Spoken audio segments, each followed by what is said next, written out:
Welcome back to my YouTube channel. My name is Eris and welcome to the Rookie Fashion Icon. Now today, before I start talking too much, I made a faux leather shopping bag and I made it super easy. I used the simplest techniques, and to show how easy this is, I actually used my small sewing machine, so it means that anybody can do it. If you can get your hands on this faux leather, or you could replace it with whatever this one, is it Vingley or something? I'll check it out. But you can actually use that for this. I bought these straps like this. They were already made. I actually got them for a different project, but it didn't work out. But then again, there is YouTube. You can always reuse things that you're not using anymore, and so that if it flops, you won't feel bad when you throw it away. Okay, so here's the thing about faux leather. I've got some scraps here. Let me show you.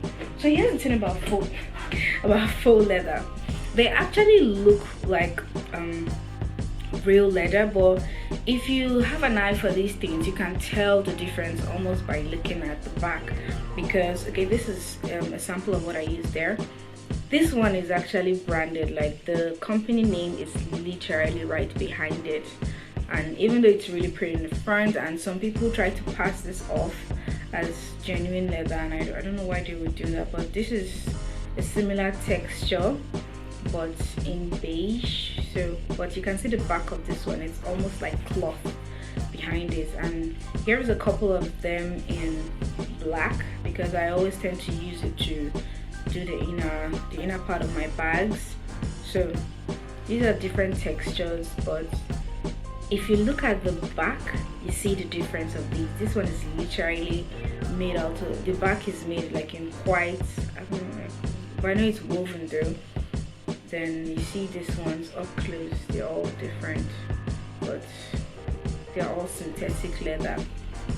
This one is genuine leather. It's way thicker than these ones. They're like super light, and this one is genuine leather, just to give, so you can see how some people get caught in this.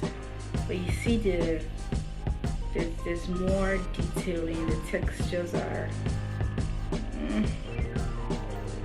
but then you have this. Yeah, that's it. But this faux leather, that's genuine leather, is when you look close and you see the problem. All right, happy new year guys. Mwah.